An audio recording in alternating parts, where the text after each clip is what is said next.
Kemarin ada pertanyaan yang belum dijawab ya. Kayak apa? Jadi kayak kertas-kertas begini.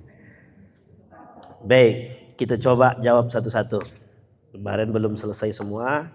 Kita coba jawab dulu. Assalamualaikum warahmatullahi wabarakatuh. Waalaikumsalam warahmatullahi wabarakatuh. Apakah hukumnya dalam agama Islam mendoa kematian? Maksudnya apa nih? Doa biar cepat mati atau gimana? Menghidangkan makanan yang disukai almarhum semasa hidupnya. Menghidangkan makanan yang disukai almarhum semasa hidupnya. Mantap. Ini pertanyaannya. Ini pertanyaan ngecoh namanya. Ini untuk membedakan mana Muhammadiyah, mana NU dan mana Salafi Wahabi gitu ya. Baik, enggak ini dalam canda saja. Baik, yang pertama kita bahas dulu. Apa hukumnya mendoa? Doa. Ini mendoa untuk kematian. Orang mati, kemudian ibu doakan, ya terserah. Bolehkah? Sangat baik, baik sekali. Mendoakan orang mati itu baik sangat. Ya Allah, semoga fulan ibn fulan engkau terima amal ibadahnya. Bisa nggak begitu tuh? Nah terus kalau nggak bisa, ngapain kita datang takziah ke rumah dia kan gitu? Nah, itu namanya mendoakan orang-orang yang sudah mati. Hukumnya boleh saja. Tapi saya paham yang dimaksud pertanyaan ini. Gitu. Yang dimaksudkan oleh pertanyaan ini adalah buat acara. Acaranya syukuran kan begitu.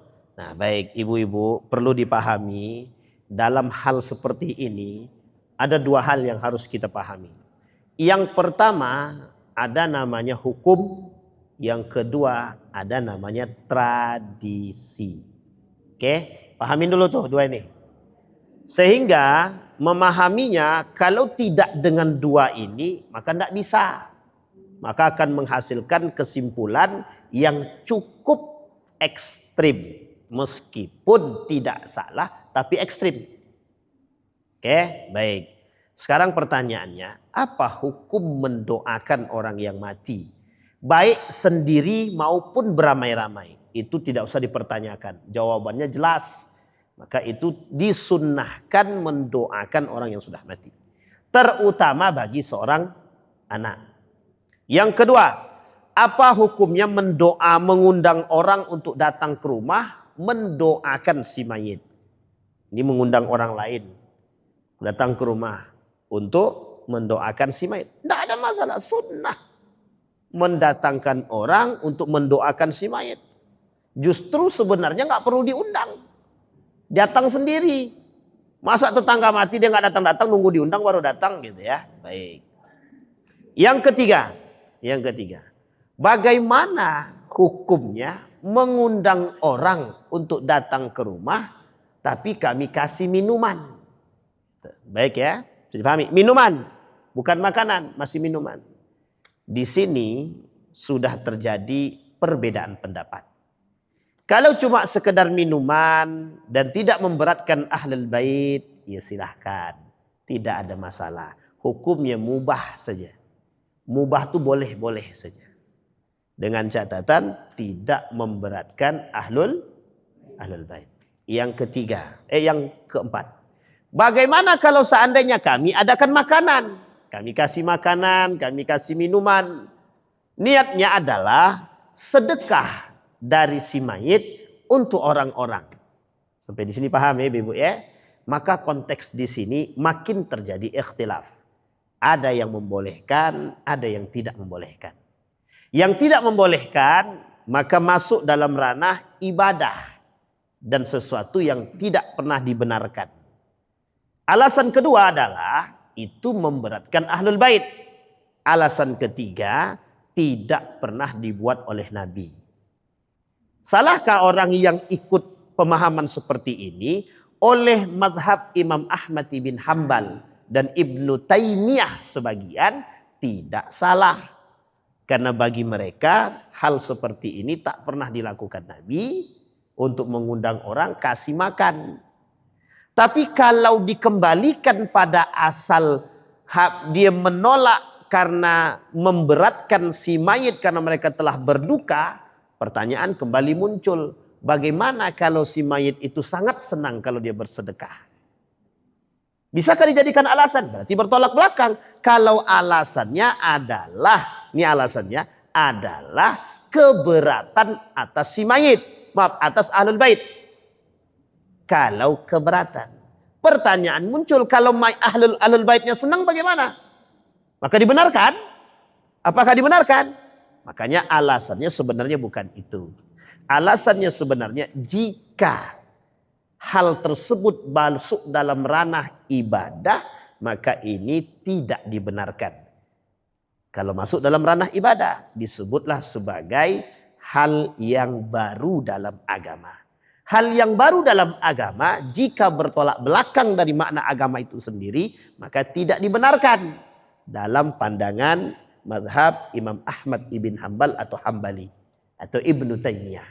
Maka bagi mereka memberikan makanan kepada orang bersedekah ketika dalam urusan mendoakan kematian itu, baik 1 harinya, 2 harinya, 3 harinya misalkan, bagi mereka ini termasuk bid'ah, sesuatu yang baru jika dipandang ibadah.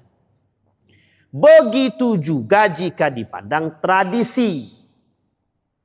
Sampai di sini paham ya? Karena tidak pernah dilakukan pada masa baginda Nabi Muhammad sallallahu alaihi wasallam.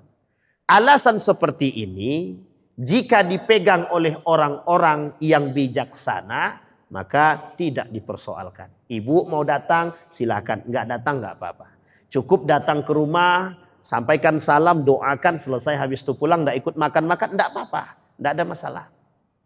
Ini solusi bagi mereka yang tidak mau datang. Tapi jangan sampai enggak datang, enggak enak. Justru dengan menjaga perasaan dan perdamaian itu lebih baik. Yang kedua, ada yang membolehkan, ada.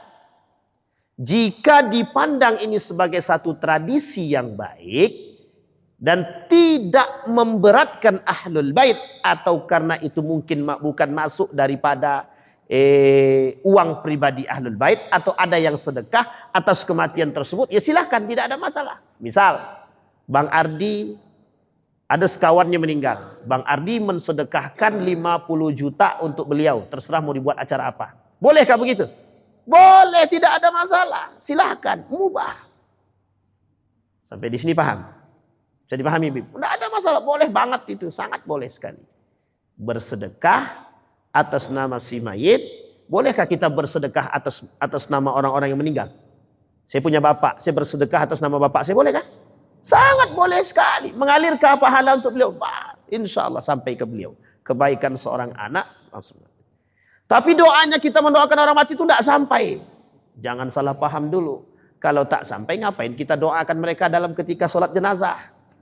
Paham sampai sini? Artinya kita mendoakan orang mati itu sampai. Kecuali kita minta didoakan. Mayit, tolong doakan aku nanti ya. Itu salah itu. Perbuatan salah. Baik. Poin keempat sudah. Sekarang orang yang membolehkan, apa alasannya? Ada beberapa alasan. Satu diantaranya ada kebaikan. Yang kedua ada unsur sedekah. Yang ketiga ada doa terbaik bagi mereka. Nah sekarang yang perlu kita garis bawahi adalah 1, 2, 3, 7. Berapa lagi? 7, 40, 100, 1000. Saya pribadi lebih cenderung pada yang itu, tak menggunakannya. Sampai sini paham Ibu ya? Kalau 1 hari Ustadz kami buat, 2 hari kami buat, 3 hari kami buat, 7 hari kami buat. Yang penting untuk dipahami, jangan menentukan sepihak, dan jika tidak ditentukan berdosa. Itu yang parah. Yang saya maksud adalah 1, 2, 3, 7 itu sebenarnya dalam pandangan keagamaan tidak ada dalil yang kuat hal tersebut. Dah, bisa dipahami ya? Tapi ini tradisi. Dalam tradisi itu tidak ada pemaksaan, tidak ada kewajiban. Sekarang saya tanya, tetangga kita meninggal orang tuanya, kita buat acara 1, 2, 3 makanan. Tiba-tiba tangga sebelah meninggal juga. Bedanya tetangga sebelah kita ini ternyata nggak kurang mampu, yang di sini mampu. Sekarang pertanyaan saya adalah, bagaimana perasaan tetangga yang kurang mampu ini? Tak dibuat salah, dibuat tak punya duit. Apa yang terjadi? Sekarang kita pahamin. Tidak ada hukum kewajiban sekalipun sunnah melakukan perbuatan tersebut. Tapi kalau orang mau takziah silahkan, tidak ada masalah. Boleh, silahkan. Tidak ada masalah. Tapi Ustadz, ada orang yang datang mengantarkan uang dan untuk sedekah atas nama yang mati. Kalau kami buat untuk hal tersebut boleh nggak Ustadz? Boleh, silahkan, tak ada masalah. Sampai sini paham ibu-ibu ya? Ini poin pentingnya dulu. Yang selanjutnya, yang diharamkan adalah mewajibkan, menganggap itu sunnah muakkadah yang harus dibuat. Hukumnya haram. Kalau kau tak buat 1, 2, 3, itu masalah itu. Dipandang masyarakat jelek kalian. Masyarakat mau pandang jelek berarti masyarakatnya yang belum berilmu. Mohon maaf. Orang yang mengerti, tidak dibuat pun tidak ada masalah. Jangan gara-gara tradisi kita merendahkan orang, itu tidak baik. Sampai sini paham ibu-ibu ya? Si fulan itu tidak buat, padahal dia kaya. Hargai, hormati. Oh dia punya pegangan, kita punya pegangan. Dia punya kemampuan, kita punya kemampuan. Dia mungkin dia tak mau buat karena ada alasan lain. Itu lebih baik. Karena melaksanakan tersebut tidak wajib dan juga tidak disunnahkan. Sampai sini paham ibu-ibu? Tapi sekarang itu kan sudah menjadi tradisi. Tradisi boleh, tapi tetap tidak ada kewajiban. Justru yang haram itu yang mewajibkan. Pokoknya wajib yasinan Kamis malam Jumat haram. Yang mewajibkan yasinan Kamis malam Jumat haram. Tapi kalau baca yasin di malam Jumat atau di malam-malam yang lain, apa hukumnya? Sunnah. Dalam hadis Nabi apa? Sunnah, kata para ulama. Nabi bilang dalam hadisnya, baca surat yasin di malam hari, sunnah. Kata para ulama, kalau malam Jumat bagian daripada hari, malam-malam yang terdapat di hari-hari tersebut, maka dia sunnah.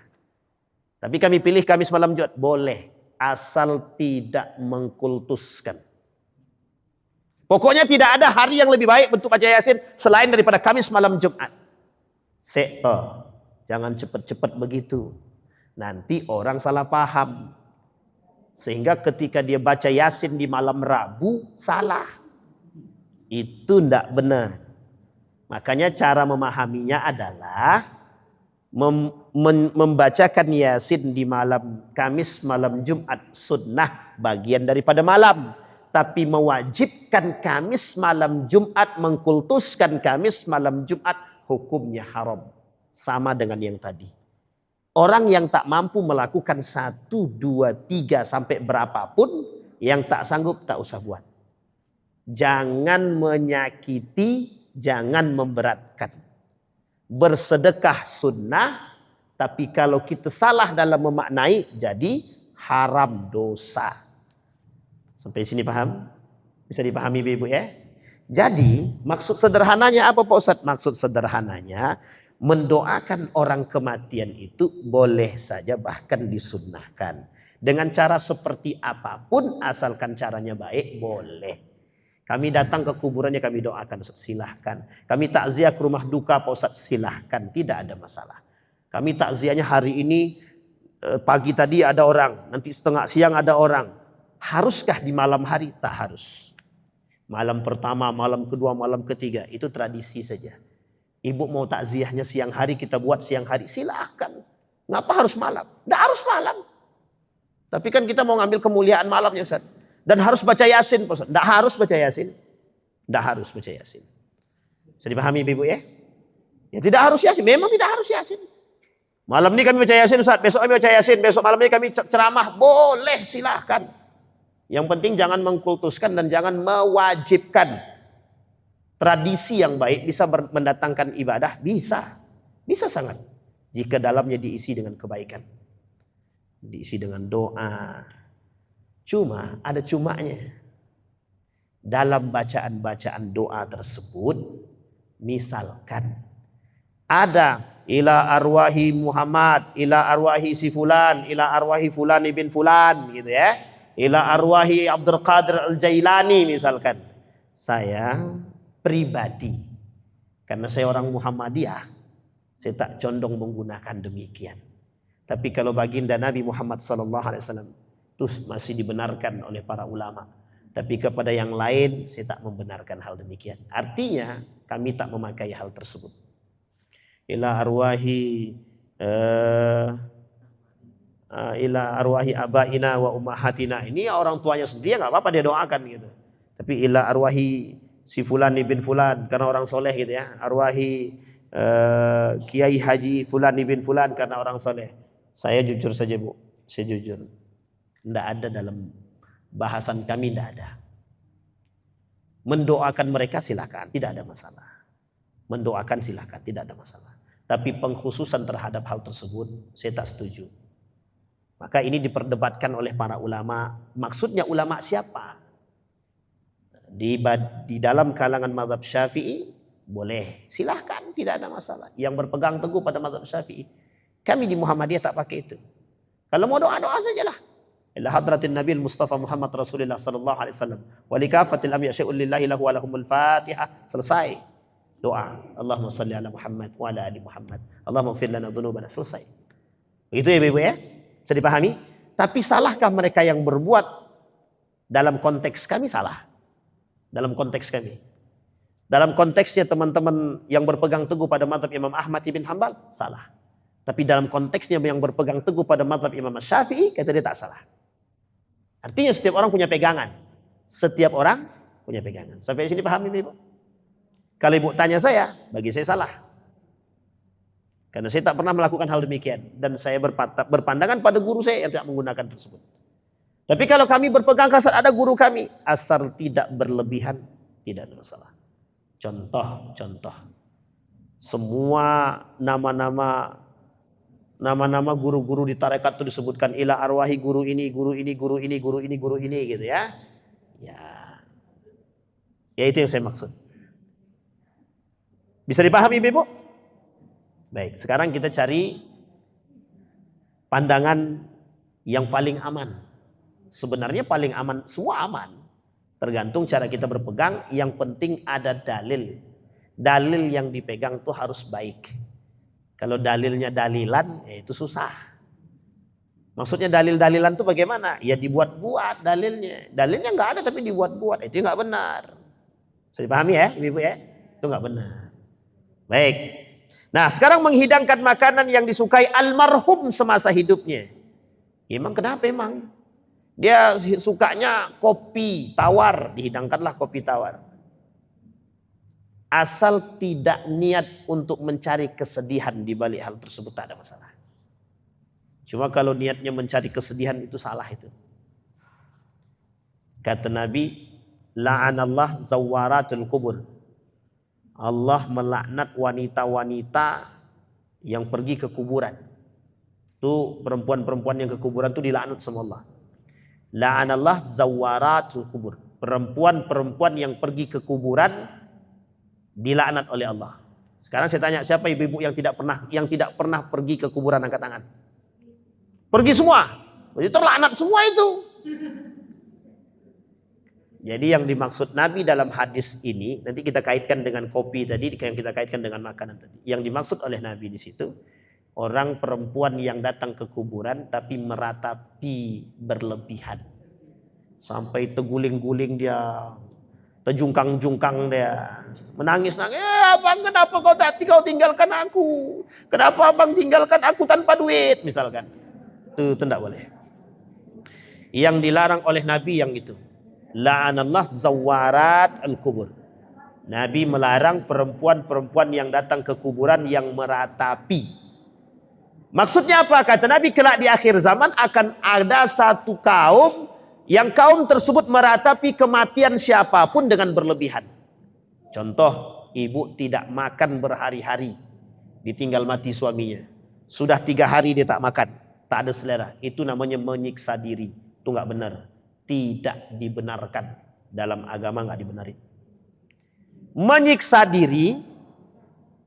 diri atas kematian suami, maka hukumnya dosa. Apa hukumnya? Tapi aku bersedih Pak Ustaz. Berarti dia lebih sedih. Dia telah melawan Allah. Kenapa begitu? Allah kata jangan bersedih. Kata Nabi, wala tajza. Jangan kalian bersedih berlebihan. Karena nggak benar. Nggak boleh. Nah jika menyediakan kopi, makanan kesukaan yang si mayit tadi dengan tujuan mendatangkan kesedihan, tak boleh. Tapi tidak mungkin pula kami ketawa-ketawa kan Ustaz, dia mati kami ketawa gitu. Ya, ini bukan hukum, tapi etika. Pakailah etika itu sendiri. Tapi hukumnya bagaimana Ustaz? Ini hari ini dia mati, besok kami main musik Ustaz. Itu nggak punya hati namanya. Berarti dia bahagia dengan kematian suaminya gitu. Alhamdulillah suami aku mati Ustaz, tinggalnya warisan yang banyak. Kan senang hati kami gitu. Bisa aku nikah lagi gitu. Baik. Secara hukum tidak ada masalah. Secara hukum boleh menyediakan makanan yang disukai oleh almarhum, nggak ada masalah. Meskipun masih ada rasa sedih, tapi jangan berlebihan. Yang dimaksud oleh agama itu israf, berlebihan. Termasuk mewajibkan melakukan malam pertama, malam kedua, malam ketiga. Itu israf dalam agama, itu tak boleh juga. Agama tak pernah mewajibkan. Tapi kalau kita datang tiba-tiba mewajibkan, maka hukumnya haram.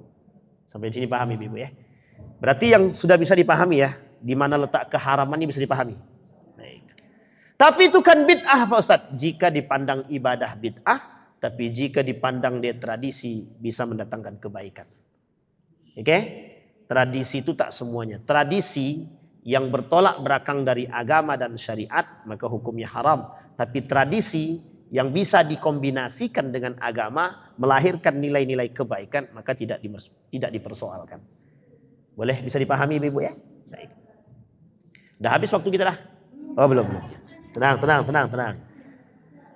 Dalam kehidupan sehari-hari kita berbagai macam ujian. Sudah salah satunya melalui anak. Bagaimana supaya kita ikhlas terhadap ujian tersebut? Misalnya anak-anak di fase remaja berbagai tingkahnya Ustadz. Apakah ada kiat-kiat doa-doa khusus?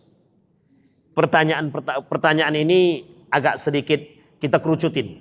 Kalau dia banyak tingkah dalam yang buruk-buruk. Kalau yang baik-baik apa salahnya?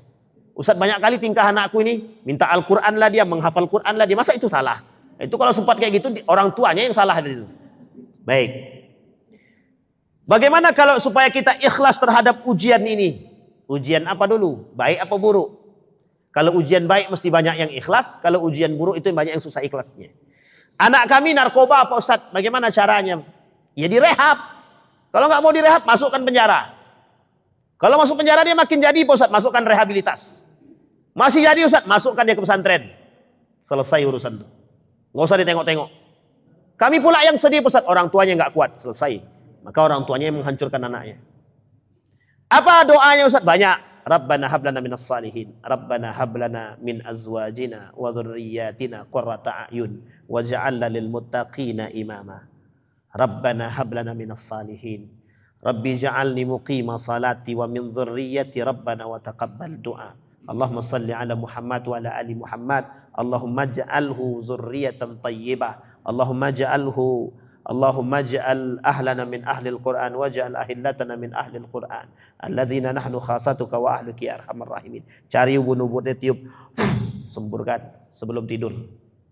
Atau pas dia tidur tiupkan. Jangan putus asa. Dalam mendidik anak jangan putus asa. Kami ikhlas dengan dia narkoba, itu salah. Ini salah pertanyaannya. Bagaimana kami ikhlas dengan ujian anak-anak kami? Salah sebenarnya. Apa yang harus kami lakukan dalam mengupayakan kesembuhan atau mengupayakan perbuatan-perbuatan yang baik terhadap anak-anak kami? Yang harus dilakukan oleh ibu-ibu, kalau dia berada di lingkungan yang tidak baik, pindahkan dia ke lingkungan yang baik. Dia berkawan dengan geng motor Pak Ustadz. Khawatir kami kalau seandainya dia nanti jadi orang-orang yang peminum khamar. Pindahkan dia, masukkan di pesantren. Di pesantren dihancurkannya sekolah orang tuh, Ustaz. Cari pesantren yang agak keras dikit. Ya. Maka sebenarnya anak-anak nakal dimasukkan ke barak, boleh, tak ada masalah, masukkanlah. Dengan catatan dikontrol. Gak apa-apa sesekali, keras itu penting. Tegas itu keras sekali penting. Tapi gak boleh pukul-memukul, Pak Ustaz. Ibu kalau sayang dengan anak, terus ibu kasih semuanya, ibu sedang menghancurkan anak. Anak itu tak bisa disayang-sayang. Jangan dimanja-manja. Ibu dibentak sama anak, ibu diamkan sampai besar dia akan bentak ibu. Maka kalau dia bentak kita, bentak balik. Bentak, serius ibu. Kalau tidak ibu yang dibentak sama dia. Tengoklah besok kalau tak percaya, cobalah. Makanya anak itu ada fase-fase yang harus kita sesuaikan. Maka ibu-ibu, kita belajar bersama, bukan ibu-ibu saja. Saya juga begitu, juga dalam berusaha. Mengurus anak itu memang tak susah, tak mudah. Sulit, ya, tapi karena kesulitan itulah yang kita harus lakukan bersama. Salah satu caranya adalah hadirkan Allah dalam mendidik. Di rumah kita jangan sering buka TV yang filmnya nggak benar. Jadi nanti mempengaruhi. Contoh anak sekarang, kalau TV yang sering dihidupkan ayahnya adalah film-film berantem, besok anaknya suka berantem itu. Kalau anak kecil suka berantem dia. Baik. Artinya apa? Sensornya, pengaruh daripada apa yang dia lihat itu besar. Terkhusus di rumah. Begitu juga di luar. Nah, ibu-ibu sekalian yang berbahagia, apakah Rasulullah punya cara mengatasi anak-anak bermasalah? Punya. Bukan tak punya. Yang pertama yang dilakukan oleh Rasulullah, berdoa. Anak-anak bermasalah? Iya, berdoa. Apa doanya? Yang tadi saya bacakan. Dan doa-doa yang lain. Ibu tinggal buka aja di Google, doa untuk anak biar bisa sholat. Nanti ada doanya, datang dari Al-Quran. Salah satunya, Rabbi ja'alni muqima salati wa min dzurriyyati. Doain terus, tiup ubun-ubunnya. Sholawatin terus, bangun malam hari. Itu usaha. Adakah usaha yang akan sia-sia? Tidak ada. Ma khalaqta hadza batila. Allah tak pernah ciptakan sesuatu itu sia-sia. Yang kedua, apa yang harus dilakukan? Hadirkan kesabaran dan keikhlasan. Paksa. Yang ketiga, jangan pernah berhenti bersolawat. Yang keempat, cari lingkungan yang baik. Yang kelima, harus bisa menyediakan hal-hal terbaik. Nah, apa itu maksudnya? Al-Quran. Itu penting untuk memberikan pendidikan. Kemudian apa usaha yang lain? Datang ke Mekah, doain. Banyak. Minta doa sama orang soleh. Bisa. Datang ke orang-orang soleh. Minta doa. Ustaz, Kiai, tolong doakan anak. Beliau ini anakku ini nakal betul. Sudah habis harta kami dibuatnya mengganja. Ya gimana ndak habis? Anak masuk penjara gara-gara narkoba, kita keluarkan rela. Ya anak kandung ya Pak Ustadz. Oke. Setelah itu dibiarkan. Kita tak tahu. Akhirnya balik lagi. Begitu terus. Itu namanya sama saja menghabiskan uang, menghamburkan uang. Ada sifat yang harus ibu-ibu hindari. Dan bukan hanya ibu-ibu juga, bapak-bapak juga. Apa itu? Sifat tega. Hilangkan itu. Nggak usah pakai tega-tegaan sama anak, nggak usah. Tidak semua yang diminta anak itu harus disediakan. Tidak. Tapi dia menangis, Ustaz, parah Ustaz, zaman kami dulu miskin. Nah ini dia, suka membandingkan zaman dia dengan zaman anak. Kami sekarang sudah senang hidup saat zaman kami miskin, beli ini aja susah. Sekarang anak kami zaman susah, itu pun kami tak mau belikan. Pelit kalilah kami. Siapa bilang pelit? Sedang menjaga diri. Biar anak kita nih tidak terjerumus dalam perbuatan yang salah. Bisa dipahami Ibu? Terus bagaimana Pak Ustaz? Jangan pernah berhenti. Anaknya narkoba, sudah direhab, sudah berhasil, alhamdulillah. Tapi kemudian Ustaz balik lagi dia Ustaz, tengok kawan mainnya. Kalau kawan mainnya masih itu juga, sampai kapanpun tak akan selesai. Kecuali dari diri dia yang paling dalam. Maka apa motivasi terbaik? Orang tuanya. Maka apa motivasi terbaik bagi anaknya? Harus dari diri dia sendiri. Bagaimana caranya menghadirkan motivasi terbaik bagi anak ini? Cari orang-orang yang bisa memberikan motivasi terbaik bagi diri. Siapa dia? Orang terdekat dia, guru dia, ustadz dia, segala macam. Begitu kan? Iya. Kalau enggak, selesai kita. Tapi dia peminum khamar, Ustaz, sama. Pejudi, Ustaz, sama. Pemakai dia sama. Tak ada satupun penyakit yang tidak ada obatnya, tak ada. Orang tua yang sabar, itulah obat terbaik dia. Orang tua yang sabar dalam memberikan pendidikan anak, itulah obatnya. Bisa dipahami Ibu? Saya ceritain. Seorang preman di Palembang. Kebetulan preman ini abang dari kawan saya. Abangnya ini preman, insya Allah tidak ada yang tidak kenal. Semua orang kenal. Bejatnya tahu orang. Peminumnya tahu orang. Pokoknya penjahat lah, kelas kakap. Di salah satu daerah di Palembang tersebut. Setiap hari bapaknya penghafal Quran.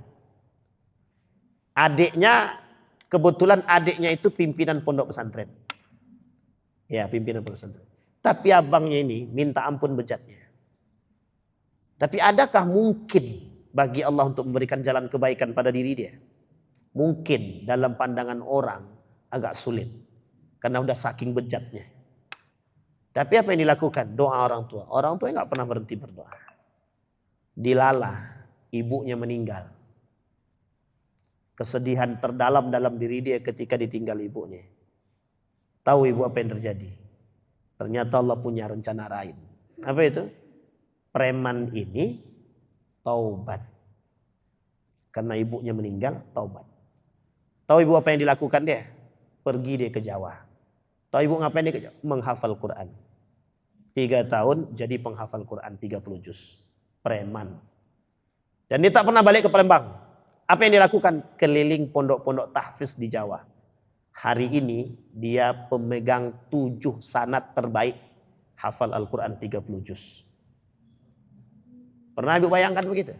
Jadi jangan, yang harus ibu-ibu ingat, jangan pernah sekalipun anak kita ini nakal, jahat, memang dasar anak penjahat, tidak usah. Hilangkan kalimat-kalimat ini sama anak. Kau ni anak bobal betul otakmu. Sampai kapanpun dia akan tetap bebal otaknya, Bu. Karena orang tua dia yang mendoakan dia. Tolong kalimat-kalimat seperti ini, senakal apapun anak-anak kita, sabarkan lisan kita nih untuk mengatakan perkataan yang tak baik.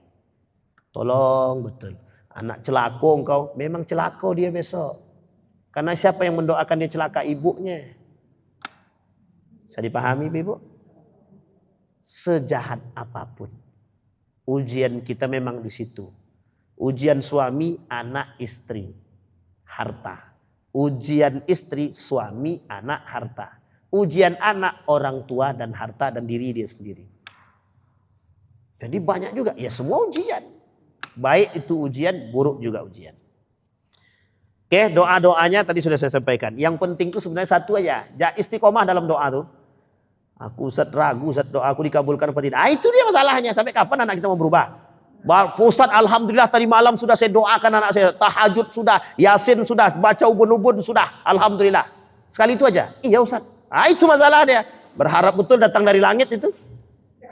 Sekali doa. Mungkin dia berharap sekali aja udah tidak bisa begitu. Sekali tak berubah, coba 2 kali. 100 kali dia tak berubah, coba 1000 kali. Tapi pertanyaannya, mungkin tidak anak itu berubah? Sangat mungkin sekali. Jadi tidak ada yang tidak mau. Tidak ada yang tidak mungkin. Banyak orang-orang narkoba yang selamat. Banyak.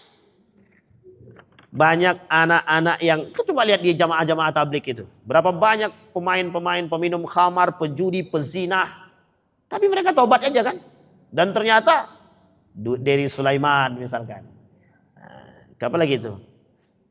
Apa namanya siapa? Yang duta itu? Gitaris itu siapa namanya? Salman.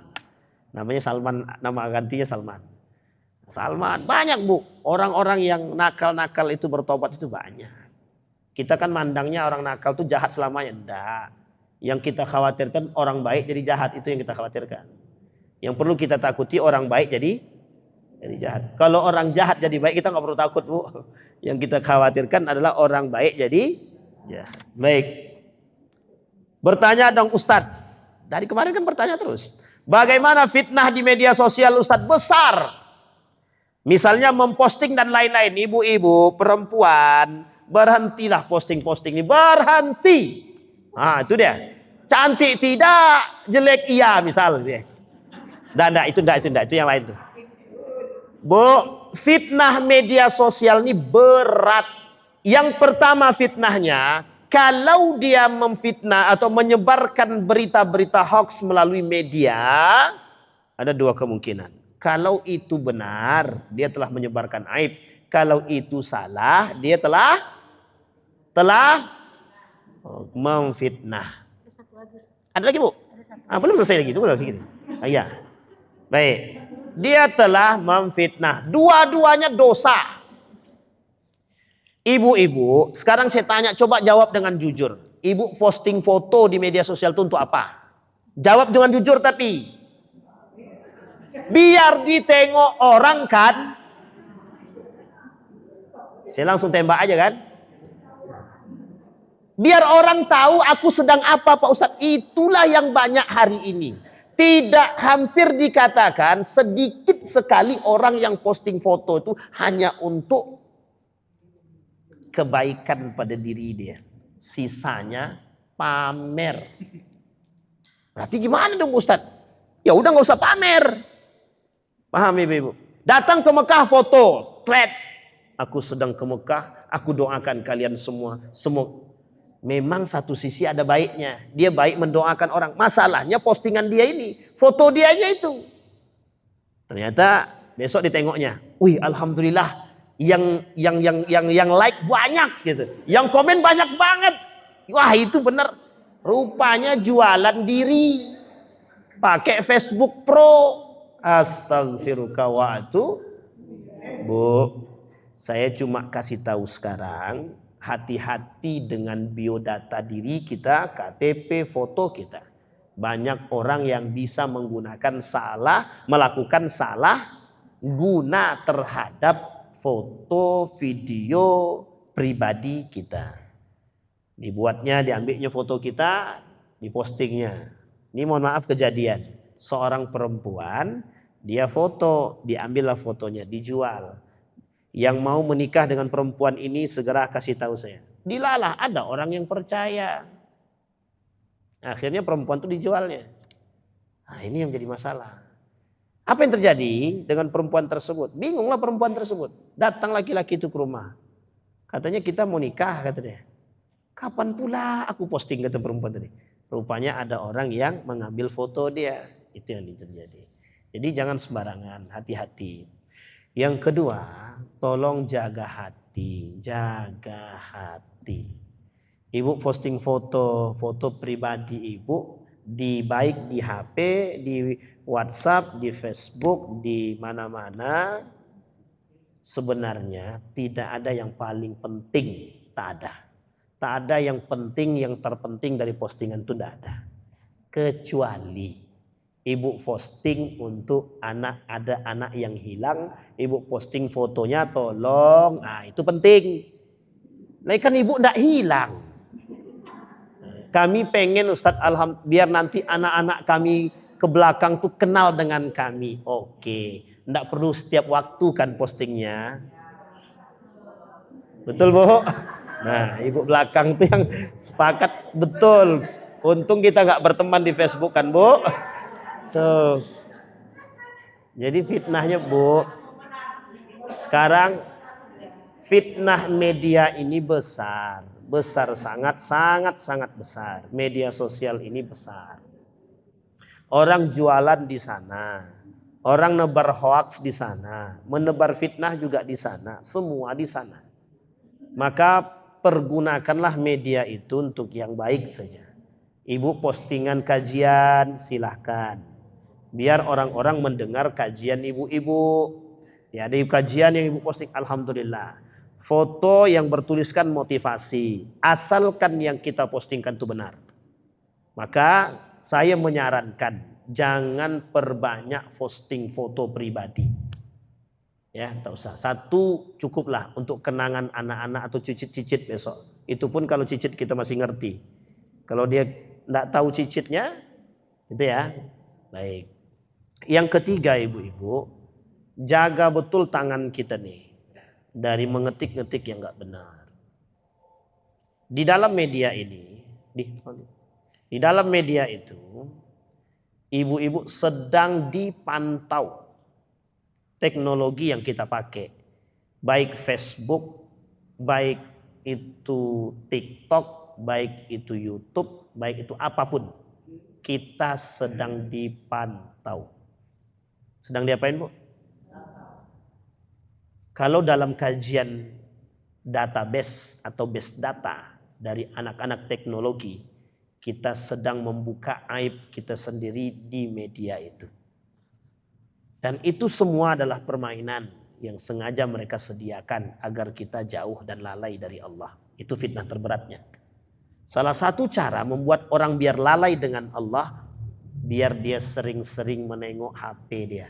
Balik dari sekolah HP, pergi sekolah HP, di kelas HP. Ibu-ibu juga gitu. Sampai rumah HP, memasak HP, sampai gosong pun gara-gara HP. Itu mesti itu. Tak jadi cuci baju gara-gara HP. Berkelahi sama laki gara-gara HP. Tolong itu di hati-hati betul. Gunakan untuk yang baik. Maka saya kata gunakan untuk memberikan pengaruh pada orang lain melalui posting-posting terbaik. Kami jualannya di situ, Ustaz, silahkan asal dengan jujur. Nah, jangan pula yang di media sama yang asli beda. Kami jualannya, kami jual baju yang kita kasih orang kacang, itu kan berbeda. Gitu ya ibu-ibu ya. Baik. Bisa dipahami ibu-ibu semua? Baik. Tanya dong Ustadz, pasangan suami istri selingkuh sampai berbuat zina sudah kemarin ya? Sudah ya? Pasangan suami istri sampai berbuat zina, ketahuan istrinya dan istrinya memaafkan, apakah hukumnya dalam Islam karena dia sudah bersama lagi? Asal tidak ada urusan talak, maka tidak ada persoalan. Oke ya? Misal suaminya berselingkuh, minta maaflah suaminya baik-baik, istrinya memaafkan dan mereka kemudian berhubungan badan lagi karena tidak ada kalimat cerai, maka tidak ada dipersoalkan. Yang menjadi masalah adalah laki-laki ini. Dia bermasalah dengan wanita yang dia zinahi. Apa yang harus dia lakukan? Nikahi, bertanggung jawab, bertobat. Dan jangan sampai tahu orang. Kalau tahu orang dirajam dan diasingkan. Kalau ada yang tahu, suruh mereka pindah dari kampung itu. Biar tidak mendapatkan fitnah bagi yang lain atau penyakit itu tertular kepada masyarakat yang lain. Makanya dalam Islam pezinah itu selain dirajam diusir. Diapain? Siapa nih? Baik, di apa ya di itunya. Bagaimana hutang piutang? Sudah juga ya. Emas, hutang emas bayar dengan emas sekalipun berbeda harganya. 5 emas bayar 5 emas. Jangan enaknya doang mau pakai punya orang. Ustadz, kami pinjam 5 emas. Harga 5 emas 2 tahun yang lalu harganya 4 juta. Harga sekarang 25 juta. Lu kan jauh, Ustadz. Lu salah siapa yang minjam emas? Makanya kalau nggak mau pinjam duit. Mau besok harga sekian nggak ada masalah. Tapi kalau emas pinjam wajib emas. Perak pinjam balik perak. Beras pinjam balik beras. Oke? Bisa dipahami, Bu? Nggak ada nego-nego ya. Jangan nego-nego. Dia nego pula. Kalau gimana kalau kami? Kalau mau nego sama yang berhutang silahkan. Bang, kemarin kan emas yang kami jual harganya cuma 20 juta bang. Sekarang tadi saya tengok udah 30 juta bang. 5 emas tuh bang. Boleh enggak kalau kami minta keringanan, kami balikkan 20 juta aja. Kata yang dihutangi, enggak apa-apa balikkan. Selamat ibu dunia akhirat tuh. janganlah tahun depan lagi aja balikkan. Kenapa gitu bang? Biar 30 juta. Ah, itu menyiksa namanya itu. Sampai sini paham ibu-ibu. Kalau tidak penting betul tak usah berhutang. Apalagi berhutang cuma untuk beli lipstik. Usah. Berhutang untuk gaya-gayakan itu makruh. Berhutang untuk gaya-gaya makruh. Bahkan ada yang mengatakan haram. Kapan orang baru berhutang itu baru dibolehkan? Berhutang untuk memenuhi kebutuhan yang darurat. Baik, Ustadz, bolehkah kita berdoa sebelum mengucapkan salam ke kiri dan ke kanan setelah sholat? Maksudnya gimana? Assalamualaikum warahmatullahi wabarakatuh. Assalamualaikum warahmatullahi wabarakatuh. Terus kita berdoa. Atau pas lagi sujud. Oh iya, itu memang disunahkannya begitu. Jadi bu, nanti dalam sujud terakhir itu sunnah diperpanjangkan. Untuk menambah doa. Ya Allah, bagaimana kalau anakku tak lulus nanti, ya Allah tolong luluskan. Tapi dalam hati aja, tak usah disebutkan. Kalau disebutkan batal sholat, karena mengucapkan pakai bahasa Indonesia. Maka dalam hati saja. Bolehkah kita berdoa dalam hati ketika sujud terakhir? Boleh, silahkan. Sunnah, makanya dilamakan. Kenapa Nabi lamakan sujud itu? Agar orang-orang yang ingin bermunajat silahkan. Pakai bahasa apa Ustaz? Indonesia boleh dalam hati. Jangan diucapkan, kalau diucapkan batal sholat kita. Menggunakan bahasa Indonesia. Yang kedua, ketika ibu tahiyat akhir. Tahiyat akhir, sebelum sampai pada kalimat terakhir, di situ ada doa. Apa doanya? Ya Allah, jauhkan kami dari fitnah dunia, fitnah Masihid Dajjal, dan jauhkan kami dari azab api neraka Jahannam. Itu ada di tahiyat akhir. Dan itu sunnah untuk diikuti. Bisa dipahami ibu? Baik. Nah kalau setelah sholat bagaimana kalau kami doa? Silahkan, tidak ada masalah. Baik. Sekarang ada pertanyaan. Bolehkah kami Pak Ustadz memberikan zakat kami kepada orang yang berhutang kepada kami? Misal dia berhutang kepada saya. Saya kasih dia zakat saya, kemudian dia bayar hutang dia ke saya. Bolehkah begitu? Baik, sekarang kita lihat dulu. Apakah orang yang berhutang ini tidak mampu masuk dalam kategori asnaf? Kalau masuk dalam kategori asnaf, boleh. Hanya saja yang tidak dibenarkan itu adalah dipotong di awal. Kasih dulu zakatnya, tapi jangan pula frontal langsung bayar zakat kau sini, gitu. Bayar utang kau sini. Gitu. Secara hukum itu tidak dipersoalkan, dimubahkan, boleh. Kasih duit zakat tadi, nanti dia bayar hutang ke kita. Secara hukum boleh. Secara hukum ya, secara hukum. Orang yang menerima zakat harus masuk dalam kategori yang boleh menerima zakat. Kalau orangnya kaya pinjam uang sama ibu, kemudian ibu kasih duit zakat ibu, salah sasaran. Apa yang harus kita lakukan? Doakan semoga Allah bukakan hati dia untuk bayar hutang. Kenapa orang susah kali bayar hutang Pak Ustadz? Itulah dia. Saya pun bertanya sama. Mengapa orang berhutang mau, membayar tak mau? Tahu ibu kenapa alasannya? Setan. Kenapa alasannya? Setan. Baik. Bisa dipahami ibu? Yakin bisa dipahami? Aman kan? Punya banyak hutang? Ya. Kalau yang punya banyak hutang segera selesaikan sebelum mati. Ada pertanyaan lain silahkan. Cukup ya? Sudah jam 6. Oh belum ya? Jam 6. Ada pertanyaan lagi silahkan. Ibu-ibu malu bertanya? Salah enggak Susan?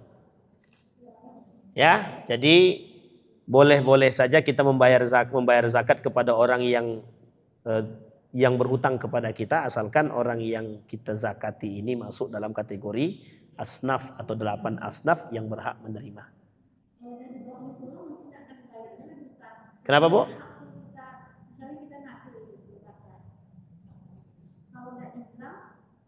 Ya sampaikan aja. Ini duit zakat saya. Jangan lupa ya, bayar utang ya gitu. Secara hukum sebenarnya tak ada masalah. Karena ibu mengingatkan orang. Tapi secara etik agak kurang sedikit. Cuma memang kadang-kadang orang berhutang ini memang perlu dikasih etika yang baik, yang benar juga gitu. Karena dia tak bayar hutang itu kan nggak punya etika juga itu sebenarnya. Banyak orang punya banyak duit tapi nggak mau bayar hutang, itu saya salut juga itu. Tapi tidak ada masalah itu. Secara hukum tak ada masalah, secara etik agak kurang sedikit.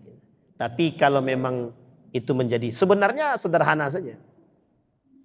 Kita keluarkan zakat, sampaikan ke orangnya langsung, ini zakat saya, kemudian dia kembalikan dalam bentuk hutang, ya tagih aja hutangnya, tagih dengan cara yang baik. Nah, ini kan sudah ada uang ya, mohon hutangnya dibayar. Atau bangun kesepakatan sebelumnya, nanti saya kasih kamu zakat, tapi nanti kamu bayar hutangnya kalau orang itu tak mampu. Sementara orang tak mampu itu, kenapa dia tak mampu bayar hutangnya? Ya karena dia masih ada kebutuhan yang mendesak untuk diri dia.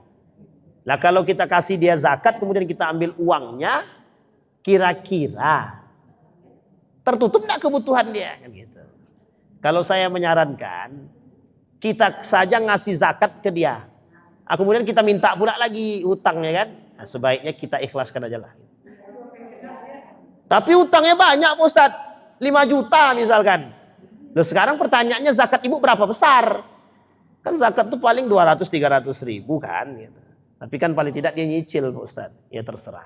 Secara hukum tidak ada masalah. Boleh. Secara hukum. Ya. Kita bicara hukum. Secara hukum tidak masalah. Boleh. Kata para ulama benar. Dibenarkan tidak ada masalah. Baik saya kira itu ada pertanyaan lagi Ibu silakan. Langsung lah Bu. Apa Bu? Apa nak bertanya apa? Kota infak. Nah, apa tuh? Ya boleh. Mau silakan Nek, silakan.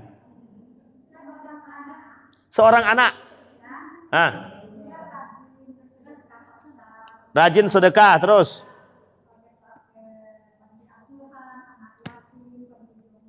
Oke. Anak durhaka tuh. Loh iya. Dosa. Anak yang masih mampu dan dia menaruhkan orang tuanya di panti jompo berdosa anak itu. Berdosa. Tapi kami tak ada yang bisa ngurus Pak Ustadz.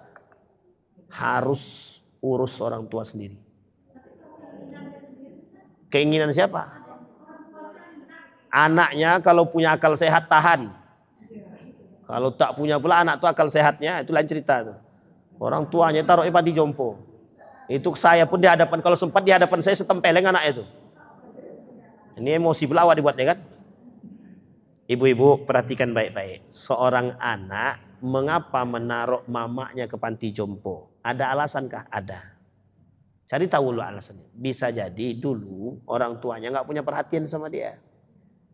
Jadi dia balas dendam.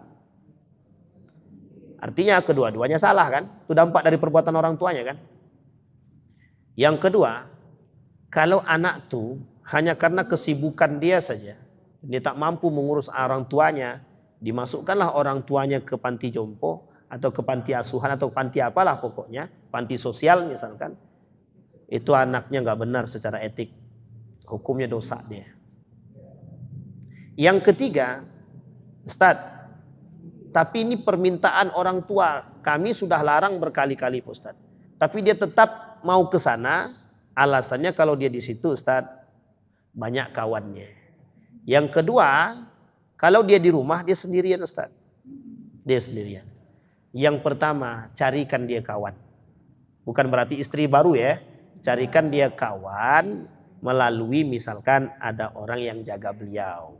Cari misalkan mungkin bukan pembantu lah, tapi yang bisa menemani beliau. Cari kalau kita mampu. Yang keempat, memang jika seandainya memang dia tetap maksa, kita tidak bisa memberikan itu, anaknya seharusnya yang kerjaannya terlalu banyak kurangi. Kasih waktu untuk orang tua. Kasih waktu untuk, kalau tidak ada lagi alasannya selain cuma menaruh di panti jompo saja, karena memang alasannya cuma itu, dia berharap betul dapat kawan, tidak usah ditaruh. Antar pagi, sore jemput. Karena kan anaknya nggak kerja tiap hari, tiap waktu, pagi sampai malam.